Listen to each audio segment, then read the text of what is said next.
আসসালামু আলাইকুম।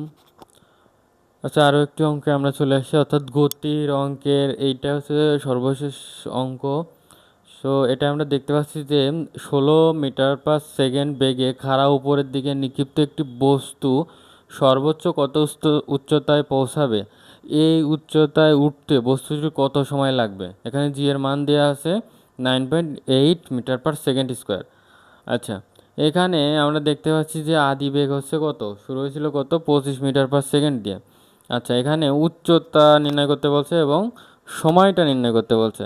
আচ্ছা, এখানে আমরা দেখতে পাচ্ছি যে সর্বোচ্চ কথাটা উল্লেখ করছে, এই কারণের জন্য আমার এখানে এইচটা বড় হাতের হয়ে যাবে এবং এখানে শেষ বেগ নেই, অর্থাৎ শেষ বেগটা কি, জিরো। আচ্ছা, প্রথমে যদি আমরা করতে যাই তাহলে দেখতে পারবো যে আমরা জানি v²= u² - 2gh।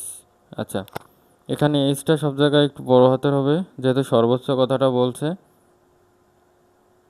আচ্ছা, এখানে সূত্রটা হবে এরকম, সর্বোচ্চ কথা দিয়ে যদি কোনো কিছু উল্লেখ করা লাগে তাহলে সূত্রটা আমার হবে এরকমের।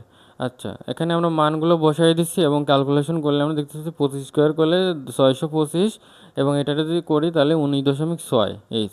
এখানে করলে এবার আমরা দেখতে পাচ্ছি দূরত্বটা 31.89 মিটার আসে। আচ্ছা, এরপরে আবার বলছে কি যে কত সময় লাগবে।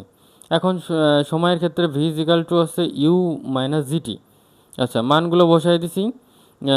বসাই দেওয়ার পর আমরা ক্যালকুলেশন করে দেখতে পাচ্ছি যে 2.55 সেকেন্ড আসে।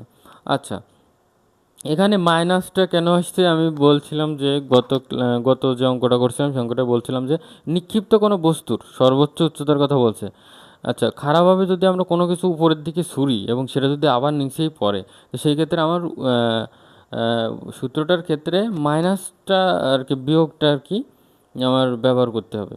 যদি কোনো কিছু উপর থেকে ফেলে দেওয়ার বিষয় হতো তাহলে সেই ক্ষেত্রে আমরা প্লাসটা ব্যবহার করতাম। আশা করি সবাই বিষয়টা পরিষ্কার হয়েছে।